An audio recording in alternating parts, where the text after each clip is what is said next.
For most people, live streaming is just somebody talking to a camera while a few thousand strangers hang out in chat. But what if I told you that the same camera that makes someone famous can also be the thing that gets them killed? And that it has already happened live while thousands of people sat there and watched. One streamer was attacked in the middle of a broadcast while 6,000 viewers heard every second of it in real time. Another died after his own audience paid him, day after day, to slowly destroy himself. Right now, we are diving into the first level of the Disturbing Streamer Iceberg. We are talking about phone calls that ended with armed police kicking down doors, a man who crossed an ocean to break into a stranger's home, and a live stream that ran for 10 days until the man on it didn't survive. If you think you know what happens behind a stream, wait until you hear what's actually in this iceberg. Quick note before we start. Everything here comes from news reporting, court records, and public investigations, and none of this is being celebrated. Let's start. Level 1. The Twitch leak.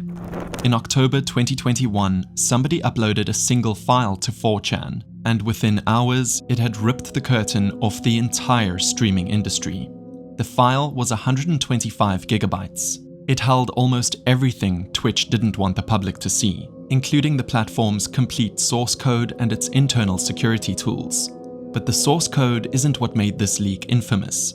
It was a single folder of numbers, a record of exactly how much money every big streamer was quietly making.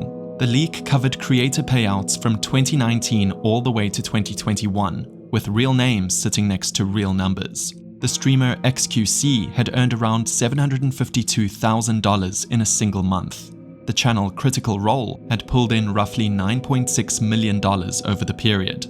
Creators who had spent years telling their fans they were just barely scraping by suddenly had their actual income posted in public for anyone on Earth to scroll through. And here is the uncomfortable truth behind it. This was not some genius cyber attack. Twitch later admitted the data escaped through a server configuration error, which basically means a setting was left wrong on their own machines. The person who released it attached the hashtag #DoBetterTwitch and labeled the whole dump as Part 1, like a threat that more was still coming. The promised Part 2 never really arrived, but the damage was already done. Fans realized that some of their favorite, most relatable creators were earning more than surgeons. Sponsorship deals got renegotiated overnight once everyone knew what everyone else was worth. One unspoken rule of streaming, the rule that you never talk about the money, was gone for good. And maybe that's the quiet lesson of the whole leak. What it really exposed wasn't a set of numbers. It was how completely streaming, the most personality-driven and most relatable corner of the internet, had quietly turned into an industry that did not want you doing the math. ItsSliker. For about 2 years, a Twitch streamer named ItsSliker ran the same quiet con on the people closest to him. He would message friends, fellow streamers, and even his own fans and tell them the same story. His bank account was locked. He just needed to borrow a bit of money to get through the week, and he would pay it straight back. He was believable, he was well-liked, and he kept it going far longer than anyone should have been able to. In September 2022, it all came apart in a single day. The people he owed money to started comparing notes in public, and the scale of it was staggering. Sliker had never paid almost any of them back. He admitted to a scam that, by his own count, was well over $200,000, while the streamer XQC estimated the real total was closer to $300,000. Then came the part that turned a money story into something darker. In a long, tearful apology stream, Sliker explained where all of it had gone. There was no locked bank account. He had a gambling addiction, and he had been feeding every borrowed dollar straight into betting sites. His victims were not faceless. They included other creators like Trainwreck, who lost around $45,000, and at least one person who had been dealing with cancer. What happened next is the reason people still bring this case up. Instead of the community simply burying him, some of the biggest names on the platform, including XQC and Trainwreck, publicly pledged to repay his victims out of their own pockets. Sliker eventually returned to streaming, He still streams today, his debts reportedly settled by other people, his name permanently attached to one of the most personal scams the platform has ever produced. The gambling machine. To understand why ItsSliker's story hit so hard, you have to understand what streaming looked like in 2021 and 2022. Online casinos had quietly become one of the biggest forces on Twitch. Sites like Stake were paying top streamers enormous sponsorship deals to sit and gamble on camera for hours, spinning digital slot machines in front of audiences that were often very young. The math behind it was brutal.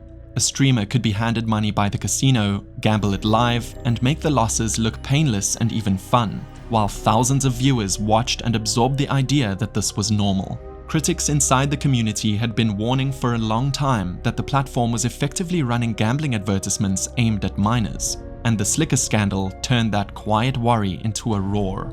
In September 2022, Twitch finally moved. The company announced it would ban the streaming of unlicensed slot, roulette, and dice sites, with the rule taking effect that October. It was a real change, but it had a side effect almost nobody saw coming. The banned gambling streamers needed a new home, and somebody built them one. In December 2022, a new platform called Kick launched, backed by the co-founders of the gambling site Stake.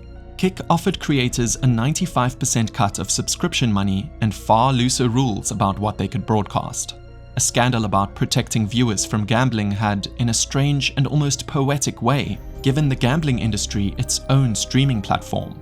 And that decision is going to echo through the rest of this iceberg, because some of the darkest stories down there did not happen on Twitch at all. They happened on Kick.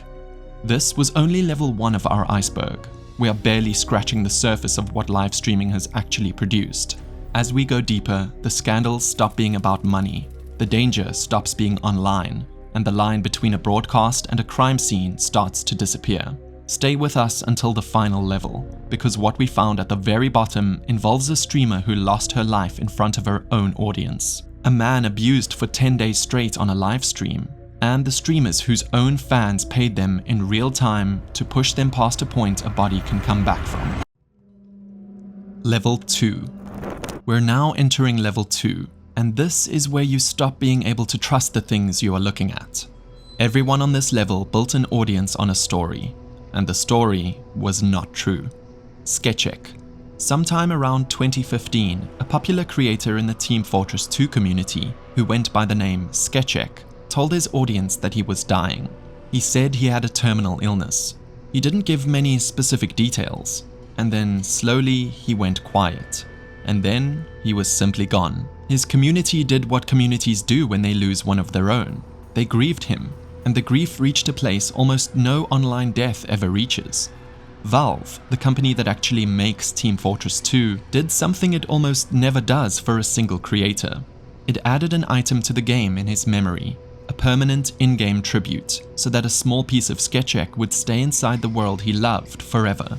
Then in February 2019, roughly 4 years later, Sketchek posted a new video. He wasn't dead. He had never been sick at all. He explained, with a strange and unsettling kind of calm, that he had invented the terminal illness and faked his own death because he wanted to stop making content. And a death felt like the cleanest possible way to disappear. He described the whole thing in his words as a sick joke. So a real community had spent real grief on a loss that never happened, and a major game studio had built a lasting memorial to a man who was sitting at home alive the entire time. It leaves everyone who ever mourned him holding a very modern and very uncomfortable question.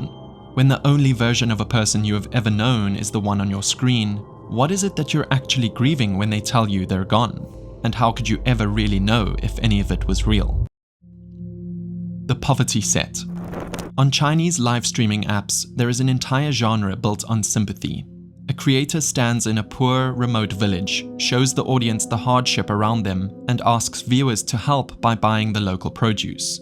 For the viewer, it feels like charity that also gets you a box of oranges. In the Liangshan region of Sichuan, investigators found that a large amount of that genre was something else entirely. It was a production. What they uncovered was poverty staged on purpose. The orphans presented on camera were not orphans. The sick and crying children had been directed, and the collapsing huts were, in many cases, sets built for the shot. There were even scripts. The exact hardship that thousands of viewers were donating money and buying products to relieve had been carefully manufactured to look heartbreaking enough to sell. But here is the part that pushes this past an ordinary scam. The people running these operations often used real villages, real elderly residents, and real children as the backdrop and the props for their lie. Communities that genuinely did have very little were turned into a stage set, so that hardship itself could be packaged and sold as content. When the authorities moved in, staff from the agencies behind these accounts were sentenced to prison. But by then, the genre had already worked, quietly for a long time, on an enormous scale. And it leaves a genuinely unsettling thought behind. The entire appeal of live streaming is that it feels real, that you're looking at someone's actual life. The poverty set showed how cheaply and how completely that feeling can be manufactured and sold straight back to you. Level 3. We're now entering level 3, and the scandals here stop being about money. They're about people getting hurt, and about a platform that kept looking the other way. The 2020 reckoning. In June 2020, the streaming industry had its own reckoning, and it happened almost overnight. Over the span of just a few days, more than 100 people, most of them women, came forward publicly with allegations of sexual assault, harassment, and abuse against figures in the industry. It didn't trickle out, it arrived like a flood. For years, a lot of these stories had been treated as whispered warnings, the kind of thing passed quietly between people at events so they knew which doors not to walk through. What changed in 2020 was that the survivors stopped whispering. They started posting, with names attached. And as each account went up, it gave the next person the courage to add their own. On June 24, 2020, the response became visible to everyone. Hundreds of streamers took part in something called the Twitch Blackout, going dark for a full day to stand with the survivors and to demand that the platform actually do something. The pressure worked, at least partly. Twitch began handing out permanent bans, removing several accused streamers from the platform entirely. But here's what makes this case sit uneasily even now. Many people pointed out that the bans focused on the most severe and most public cases, while other streamers named in serious allegations simply kept their channels. The reckoning proved that the audience could force a powerful platform to act. It also proved how much had been allowed to happen, for how long, before anyone with real power decided it was finally worth their attention. The deepfake tab. On January 30, 2023, a popular Twitch streamer named Atriarch was doing an ordinary broadcast when he switched between browser windows and, just for a moment, showed his viewers something he was never supposed to. Open on his screen was a website, and that website was selling artificial, computer-generated, deeply private images made to look like real female streamers, women he personally knew and worked alongside, who had never agreed to any of it. The clip spread across the internet within minutes. Atriarch came back on stream, visibly shaken, and admitted that he had paid for access to that content. He apologized, but the apology could not undo what the moment had revealed, which was that an entire hidden economy existed for the sole purpose of generating fake, deeply private images of real, non-consenting women. The most important voice in what came next belonged to the victims. One of the targeted streamers, QT Cinderella, went live in tears and described exactly what it feels like to discover that your face and your body have been stolen and rebuilt into something you never made and never wanted. She made the harm impossible to wave away as harmless or as just images. Atriarch went on to wire $60,000 to a law firm to fund efforts to take that content down and to help the women affected. But the scandal had already become a landmark. The moment the public finally understood that deepfake abuse was no longer a distant theoretical problem. The technology was here, it was cheap, and it had a customer base. Every person who builds an audience by putting their face on camera is now exposed to a kind of violation that, only a few years ago, did not exist at all. Level 4. Level 4 is where a so-called prank stops being a joke and starts sending armed police officers through people's front doors. Ice Poseidon. Almost every dangerous in real-life broadcast you will hear about on this iceberg traces back to one streamer. His name is Paul Danino, better known online as Ice Poseidon. He helped invent the format, and he also became its first serious warning. The defining moment came in April 2017. Danino was live streaming from an airport, and as he often did, he let his viewers see the small details of where he was, including his gate. One of those viewers picked up a phone and called in a fake bomb threat under his name. Danino was pulled off an American Airlines flight by authorities on camera while his audience watched it unfold in real time. Twitch permanently banned him over the incident, but the deeper problem was not one phone call. It was the community he had built around himself. His most dedicated viewers, a group that called itself the Purple Army, treated harassment as a form of participation. They swatted him. They swatted people near him. They turned his real life into a game that strangers could reach into whenever they were bored.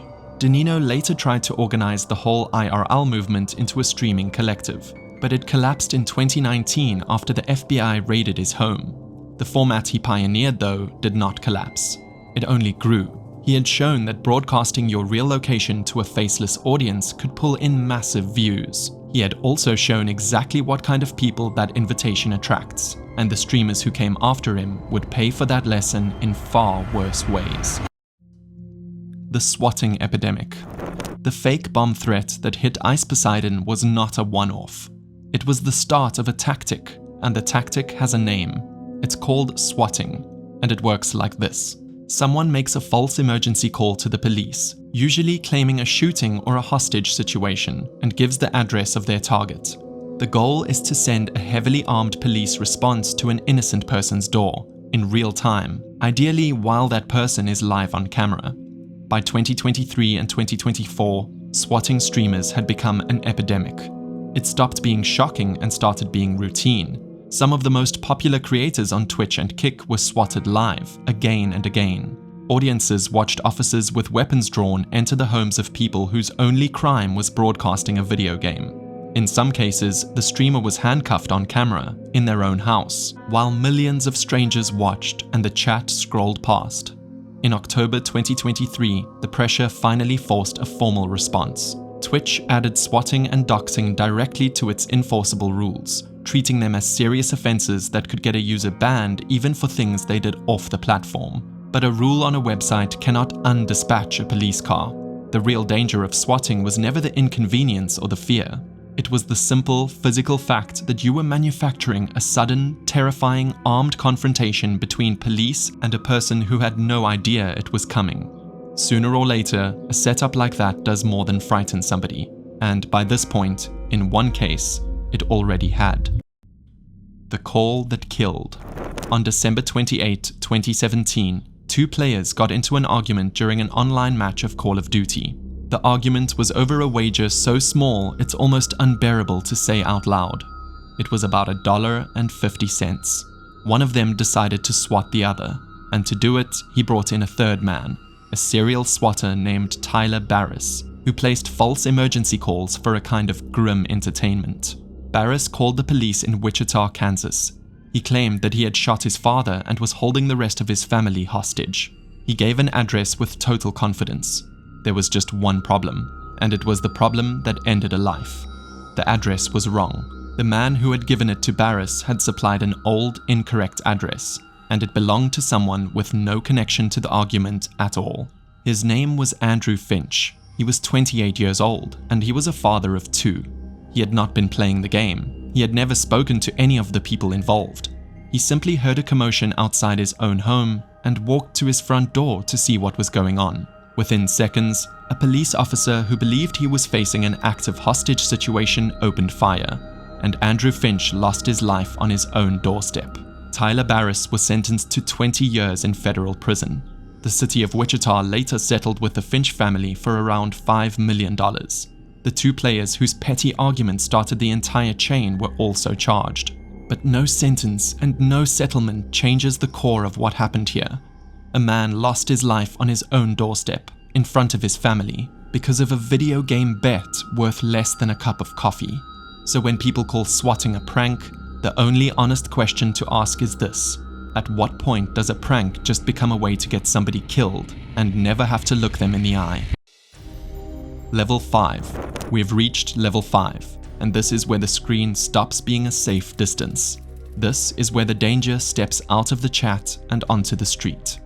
The live map. In real life, streaming runs on a single promise to the audience. The promise that you are there with the creator right now, seeing the street they see and the city they're walking through. For the viewer, it feels like company, but that promise has a shadow, and the shadow is simple. If thousands of strangers can see exactly where a streamer is at this moment, then so can the one person watching who means them harm. In 2023, IRL streamers ran into that shadow again and again, live on camera. A popular streamer known as Ginity had her phone snatched straight out of her hand by someone on a motorbike while she was broadcasting through Chile, and she was targeted on more than one trip. A streamer called Annoying TV was, according to reporting, robbed at gunpoint during an in-real-life broadcast in Toronto. Another, Di Rubens, was surrounded and aggressively confronted by two men in the middle of Madrid while he was streaming his walk to a streaming convention. But here is what makes this kind of streaming uniquely exposed. A normal robbery victim is a target of opportunity, spotted in the moment. An IRL streamer is broadcasting a continuous, real-time feed that announces exactly where they are, which direction they're walking, that they're distracted, and that they're holding an expensive phone with both hands full. The stream does not just film the robbery. The stream is the thing that makes the robbery easy. Nobody has to follow you through a city when you are calmly telling them where to stand and wait. And in that moment, the audience becomes useless in the cruelest way possible. Thousands of people watched each of these robberies happen in real time, and not one of them could do anything except type into a chat box. They were always close enough to see everything, and far too distant to stop any of it. As long as the format keeps rewarding streamers for broadcasting their real location to a faceless crowd, there will always be somebody in that crowd quietly doing the math, and the next snatched phone or drawn weapon is only ever a question of which streamer and which street. One night in March. Some stories on this list are spread across years. This one happened in a single night. On March 2nd, 2025, two completely separate attacks in two different cities hit streamers within hours of each other, and together they made one thing impossible to ignore. In California, three well-known streamers, Valkyrie, Sinna, and Imiru, were filming a public in-real-life broadcast at the Santa Monica Pier. A man approached the group and demanded one of the streamers' phone numbers. When he didn't get it, he turned hostile, threatening the group and rushing at them while shouting that he would kill them, until security managed to push him back. It was all captured live. That same night, on the other side of the country, the streamer Amaranth was at her home in Houston when three masked, armed men forced their way in. They weren't there at random. They demanded the login details for her cryptocurrency accounts, and she said she was struck and injured while they tried to get them. Security footage showed the men fleeing, and 4 teenagers were later charged with aggravated robbery. 2 attacks in 2 cities in a single night. The streamers involved didn't know each other's situations as it happened, but the lesson was the same on both coasts. A streamer is, by definition, a person whose face, whose schedule, and very often whose location is broadcast to a massive pool of strangers. Most of those strangers are harmless, but the job itself hands out an open invitation. And after that night, more and more creators started quietly doing something that should tell you everything. They started hiring personal security just to do their job. Level 6. Level 6 is where it stops being a crowd and becomes one person, one viewer who stopped watching and started hunting. The man who sold everything. Most one-sided fan obsessions stay one-sided, but in 2022, one viewer of the streamer Amaranth turned his into a plane ticket across the Atlantic. The man had become fixated on her, and he didn't express it in the way most obsessed fans do, through messages and comments. He made a decision. According to reporting on the case, he sold his belongings, he gave away his pet, and he traveled from Estonia all the way to Houston, Texas, for the single purpose of reaching her in person. Once he arrived, he didn't leave. He camped out near a mailing address connected to her for weeks, waiting. Then, in June 2022, he tried to break into her home. He was arrested before he could get to her, but Amaranth later said something about that day is hard to shake. She said it took police around 33 minutes to respond to the call. Think about what that gap actually means. For more than half an hour, The only thing standing between a streamer and a man who had crossed an ocean to find her was a locked door and luck. He had spent everything he owned and abandoned his entire life to reach a person who had no idea he existed. For him, that one-sided bond had stopped being something he simply felt and had become somewhere he was traveling to, and he very nearly arrived. The house fire. For around 18 months, a Twitch streamer who went by just Foxy had been dealing with a stalker. That alone is exhausting and frightening in a way most people never have to understand. But in June 2023, the situation stopped being about fear and became about fire. A 28-year-old man traveled more than 650 miles from New York to her home in Ohio. He didn't knock on the door. According to reporting on the case, he set her car on fire using a brick and a burning pot placed on the hood of the vehicle. But here is the detail that turns this from arson into something much closer to attempted murder. The fire didn't stay on the car. It spread to a fence and then toward the house itself. And inside that house, at the time, were just Foxy's mother and the family's pets. Firefighters managed to intervene before the fire could fully take the home. A suspect was arrested nearby. Everyone inside survived, and that is the only reason this case is about a fire and not about something far worse. But sit with the actual sequence of events. A person watched a streamer online, decided she belonged to him in some way, drove across multiple states, and set a fire that came within minutes of taking her sleeping family with it. The streamer survived a year and a half of being stalked. What she very nearly did not survive was the night her viewer decided that watching was no longer enough. The listener. Most of the stalkers on this level were stopped in time. This one was not. And it is the story that proves the danger was never unique to Twitch or to gaming. It can grow out of any platform where a voice reaches a stranger. Zoreh Sadeghi was a 33-year-old software engineer. In her spare time, she streamed on the audio app Clubhouse, talking in Farsi about the tech industry. She wasn't a massive celebrity. She was a person sharing her knowledge with whoever wanted to listen. And one of the people listening became obsessed with her. The obsession was relentless. According to reporting on the case, the man harassed her constantly, at one point calling her more than 100 times in a single day. The situation became frightening enough that Zoreh sought a protective order against him.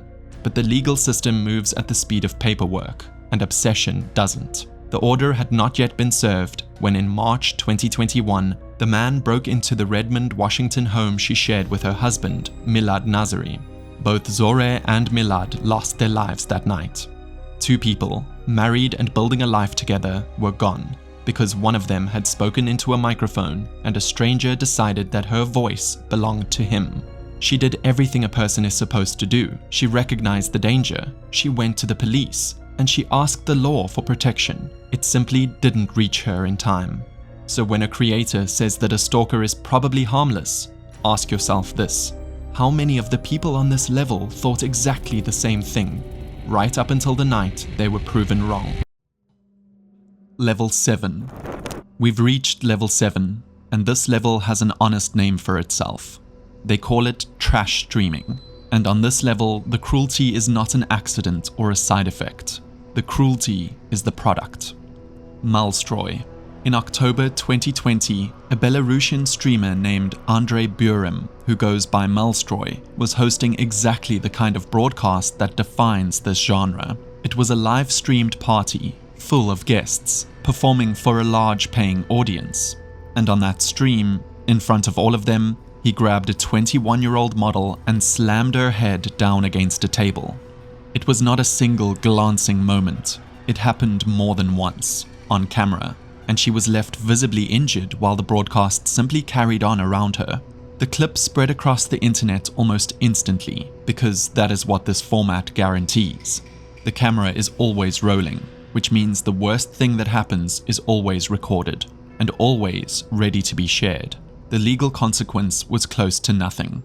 He received a sentence of correctional labor and a fine of around $1,000.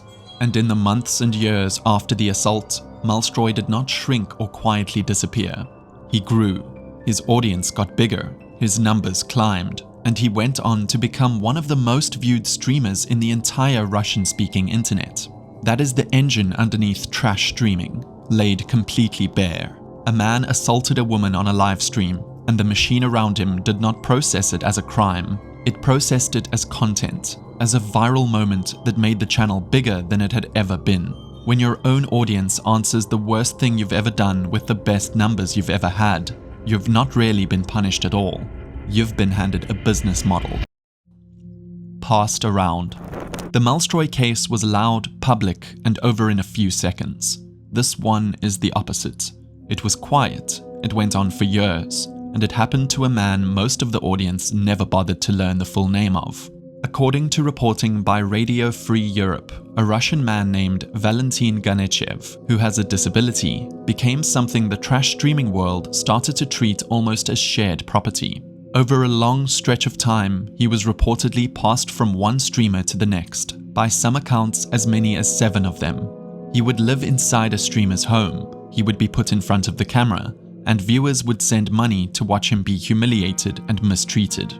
When one streamer was finished with him, he was, in effect, handed along to the next one. But here's what makes this so much worse than a single cruel clip. This was not one bad night or one bad person. It was a small, functioning economy. A vulnerable man's suffering had been turned into a recurring product, with an audience that paid for each new installment of it, and a loose supply chain of streamers willing to keep that product in stock. The Malstroy case showed that an audience will reward cruelty. The Ganechev case shows the step after that. Once cruelty reliably makes money, it stops being about something that simply happens and somebody starts producing it on purpose. And the real cost of that gets measured in a human life. By these accounts, a vulnerable man spent years of his existence being moved from house to house, valued by the people around him only for as long as he could be filmed. Level 8. We've reached the deepest and darkest level of our iceberg. Everything down here has one thing in common. In these cases, the stream didn't simply happen to record a death. The broadcast itself and the audience watching it is part of the reason the death happened. Paid to die. It can start somewhere that looks almost wholesome. In February 2017, a Twitch streamer named Brian Vigneault, known online as Posh Hybrid, was 35 years old and a father of 3. He was around 22 hours into a 24-hour charity marathon stream, raising money for a children's charity, when he stepped away from his desk for a short break and didn't come back. He was found dead. His passing was linked to the strain of extreme sleep deprivation. He wasn't doing anything reckless. He was simply doing what the marathon stream format demands, which is to keep going for the audience, long past the point a body should. But the format gets darker than exhaustion, because viewers can pay for what they want to see. In other parts of the world, a brutal style of content took hold, where streamers would consume dangerous amounts of food or alcohol on camera, while viewers sent money to push them to do more. A Chinese streamer collapsed and died after a live-streamed binge-eating session. Another died after a live-streamed drinking contest. In Spain, around the start of 2025, a streamer reportedly died during a private broadcast after viewers paid him to consume a dangerous combination of alcohol and drugs. It was different countries and different platforms, but it was the same machine underneath. In every one of these cases, the streamer's own body had become the content, and the audience's attention and money was the engine pushing that body past its limit. They weren't killed by a villain, they were killed by a payment notification, and by the simple, constant pressure of an audience that always wants a little bit more. The 280-hour stream. In August 2025 on Kick, the same platform that, as we saw back in Level 1, only existed because the gambling industry needed a streaming home, a story unfolded that finally forced governments to pay attention. A French streamer known online as Jean Pomanov, whose real name was Raphael Graven, was 46 years old, and he was the subject of one of the most disturbing broadcasts the internet has produced. The format of the stream was endurance and humiliation, over a span that reportedly stretched past 280 hours, across roughly 10 days. Graven was, according to French prosecutors and widespread reporting, subjected to sustained abuse, humiliation, and sleep deprivation by other streamers. All of it as content, all of it monetized by viewer donations. People were paying to watch a man be broken down. On August 18, 2025, during the broadcast, Raphael Graven died. An autopsy reported that it found no traumatic injuries and pointed toward possible medical causes, but that finding did not close the story. It opened it. Other streamers connected to the broadcast were later taken into custody as part of a criminal investigation, facing allegations including the abuse of a vulnerable person. The French government publicly turned its attention toward Kik itself, and the question of a platform's responsibility for what it allows to be streamed for profit. The most disturbing part of this case is not a single moment. It's the duration. This wasn't a sudden tragedy that nobody could have stopped. It was 10 days long. For 10 days, it was live, it was watchable, and it was profitable, and the machine simply kept running. An entire audience watched a man be degraded for over a week, and the broadcast didn't stop until he did. 6,000 witnesses. On March 11, 2025, a 22-year-old Japanese streamer named Airi Sato was doing an ordinary in-real-life broadcast. She was walking through a busy district of Tokyo, near a train station, with her phone talking to her audience. Around 6,500 people were watching her live. Among the people watching her stream was a 42-year-old man named Kenji Takano. He wasn't a random stranger. He was a follower, and the two had a dispute over money. A court had reportedly ordered Sato to repay funds that Takano had sent her, and somewhere inside that grievance, a decision formed. Because Airi Sato was live streaming, Takano knew her location in real time. He found her on that Tokyo street, and she lost her life there. The most harrowing detail is what happened on the other side of the screen. Her 6,500 viewers didn't see a clean cut to black. They heard her, and then the stream went dark, and they were left holding the unbearable knowledge of what they had just been present for. In real life streaming is built on a single promise to the audience, which is that you are there with the creator right now seeing what they see. Airi Sato's death is the most horrifying possible version of that promise being kept. Her location was the content. Her viewers were witnesses. And the thing that connected a furious man to a young woman on a public street was the exact same broadcast that connected her to everyone else.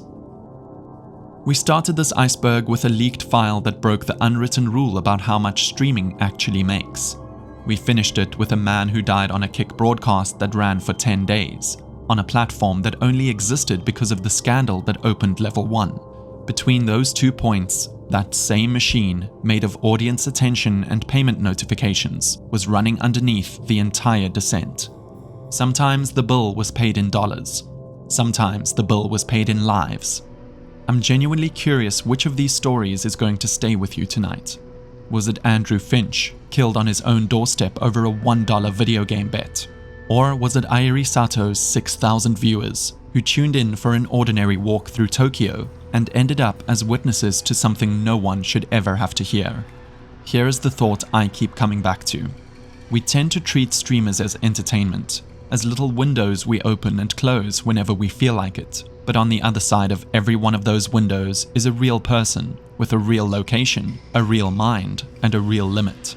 I would really like to know what you think we owe the people we watch. Tell me in the comments, because I read every single one. If you made it all the way to the bottom of this iceberg with me, and you want to go down more of them, consider subscribing. Thank you so much for hanging out with me until the very end. Stay safe, and I'll see you in the next video.